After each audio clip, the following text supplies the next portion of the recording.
This is the story of the Black Cauldron. You can read along with me in your book. You will know it is time to turn the page when you hear the chimes ring like this. Let's begin now. Legend tells of an evil king, so powerful that no prison could hold him. He was thrown into a pot of molten iron, and from this, a great black cauldron was formed. But even inside the cauldron, his spirit was strong, and his wickedness would not die. Whoever used the cauldron for evil would become all-powerful. With it, he could rule the world or destroy it. On a farm in the country of Prydain, a young boy named Taran slammed down a bowl of mush in front of his pig, Henwen. I'm too old to be a pig keeper. I could be a hero and fight great battles. The wizard Dalbin watched as Taran swung an imaginary sword. But Henwen is a special responsibility, Taran, for she is a magical pig. And now the time has come to try her gifts. Dalbin poured water into a bowl, and Henwen touched it with her nose. The wizard stirred the water. Henwen, from you I do beseech knowledge that lies beyond my reach. The water glowed, and a dark vision appeared within its depths. Dalbin frowned.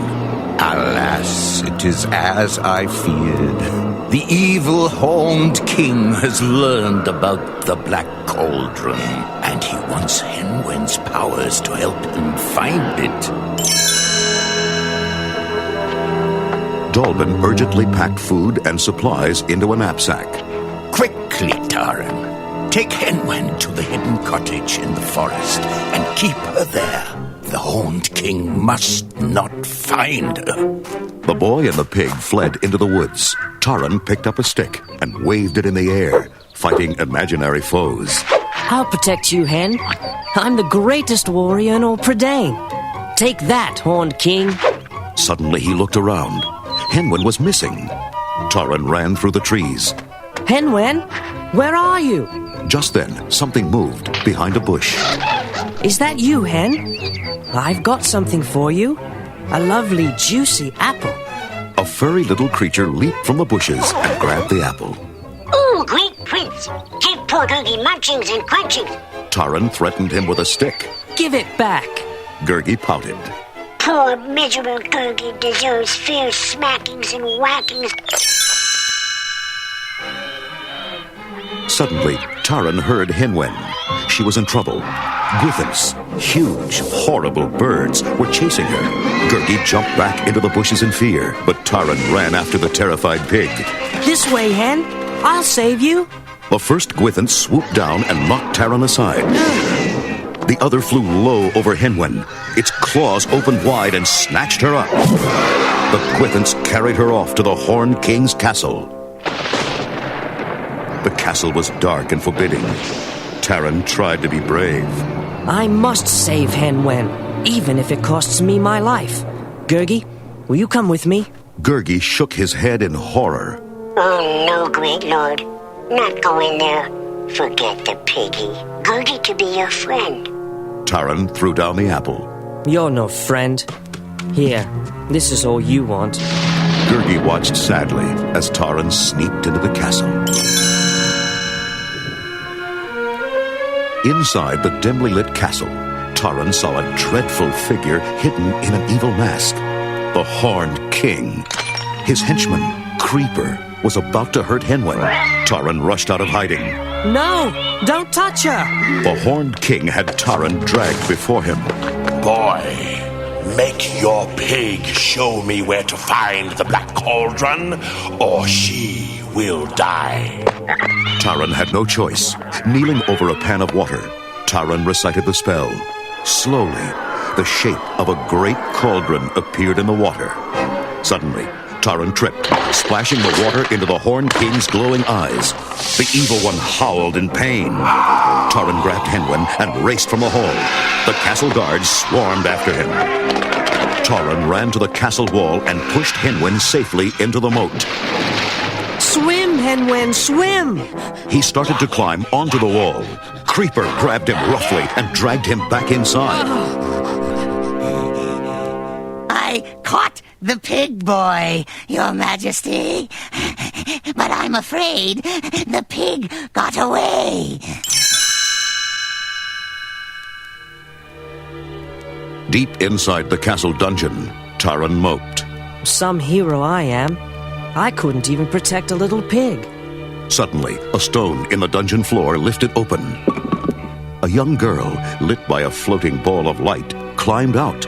I thought I heard someone. I'm Princess Alonwe. Are you a lord or a warrior?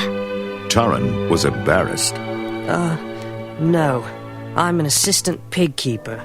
Oh, I was hoping you could help me escape. Well, come along. Taran gladly followed her down the tunnel. Alonwe peered into a chamber. This is the tomb of the good king who lived here before. A mighty sword glittered on top of the old king's crypt. Taran snatched it up and slipped it through his belt. He doesn't need this sword anymore. Maybe we can use it. Alonwe was about to protest when someone howled in the next room. Taran gripped his sword, and they cautiously peeked in. A scrawny man was tied to a wall. There's been a mistake. I'm not a spy. I'm just Flute of Flam, a singer. As Taran quickly untied him, a guard burst in. Taran drew his sword. With a flash of magical energy, it sliced through the air, shattering the guard's weapon. The prisoners dashed upstairs and ran for the drawbridge. Creeper and the guards raced after them. We've got you now, pig boy. Taran slashed the drawbridge chain. The gate dropped between them and the guards. They were safely outside. Fluter grinned. Why didn't you tell me you had a magic sword? Suddenly, Gurgi jumped out of the trees and pulled Taran's sleeve. Master! Gurgi, remember, saw piggy's tracks. Follow Gurgi. They came to a lake. Taran pointed to some stepping stones. Look, there are Henwen's footprints. As Gurgi started across, the water began to spin. Taran and the others tried to grab him, but the whirlpool swirled faster and faster, pulling them all in. The four companions found themselves underneath the lake, in the land of the fair folk. A tiny winged sprite, King Idaleg, welcomed them. We found your pig, young man. Taran hugged Henwen. Oh, Hen, you're safe. At least for now, the Horned King won't be able to find the Black Cauldron. The tiny king nodded. That's right. The three witches have hidden it in the marshes of Morva. Taran had an idea. What if we get to the cauldron first and destroy it? Then the Horned King will never be able to use it. King Idaleg appointed one of the fair folk to lead them. It's time someone put a stop to the Horned King's destruction. Dolly will take you to the marshes. Before long, they were standing in the witch's deserted cottage, but the cauldron was nowhere to be seen. Suddenly, in a puff of flame and smoke, the three witches of Morva appeared. They were fearful-looking and full of tricks. Taran drew his sword. We've come for the Black Cauldron. The witches huddled close together. Did you hear that, sisters? Nobody's asked for the cauldron in over 2,000 years. They turned to the intruders. We'll trade the cauldron for the sword. Taran hesitated. With the magic sword, he was a great warrior. Without it, he was only an assistant pig keeper. Taran decided. I offer my dearest possession in exchange for the Black Cauldron. The sword vanished, and the floor began to tremble. Everyone rushed outside as the ground burst open, revealing the evil Black Cauldron. Taran struck it with a huge stick. Quick! We must destroy it! The witches laughed. The Black Cauldron can never be destroyed, dearies. However, its evil powers can be stopped. It's simple. A living being must climb into it of his own free will.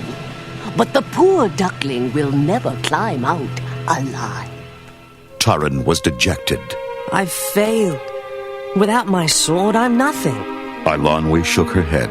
No, you are Taran, and that's enough. Suddenly, the shadows of Gwyffins passed over them. Gurgi darted into the bushes. Uh-oh, trouble. Goodbye. The others tried to run, but their escape was blocked by the spears of the Horned King's henchmen. The guards took their prisoners and the cauldron back to the dark castle. The Horned King stood beside the cauldron, watching his henchmen bring in the skeletons of warriors long dead. The evil power of the Black Cauldron is mine at last. I shall give you life, my soldiers, and you shall obey my every command. He picked up the bones of a dead warrior and placed them in the cauldron. I call on my army to be reborn. Arise, my messengers of doom. Our time has arrived. A burst of flame shook the castle. A thick, swirling green mist rose and billowed out over the edge of the cauldron, covering the skeletons. Taran and his friends watched in terror as the horrible, bony figures came to life. They clasped their weapons and marched slowly forth. The Horned King smiled. Never has anyone created an army like this. Go forth, my deathless warriors. Destroy all in your path. Taran sighed hopelessly. That's it, then. Prydain is doomed. Suddenly, something moved in an alcove above them. It was Gurgi. Master, Gurgi's sorry he always runs away when there's trouble. He will untie everybody. Then we will leave this evil place. Taran crawled onto a ledge directly above the cauldron. No, I can do something right for once. I must stop the Horned King. Gurgi sprang in front of Taran. No, Gurgi not let his friend die. Before Taran could stop him, Gurgi leaped into the cauldron. The cauldron began to shudder, drawing the horrible mist back into itself. The army of skeletons stumbled and collapsed to the ground. The Horned King turned on Taran in a rage. Big boy, you've ruined everything! But the swirling mists caught the wicked king and pulled him into the cauldron. There was a scream, and he was gone. Taran, Eilonwy, and Fflewddur found a boat and escaped to a distant shore as the castle crumbled around them.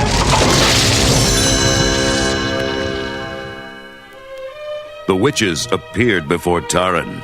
We'll take the cauldron back now, Ducky. You can have your sword. It hovered in front of him. Taran pushed it away. What do I need with a sword? Yet I will trade for Gurgi. The cauldron vanished.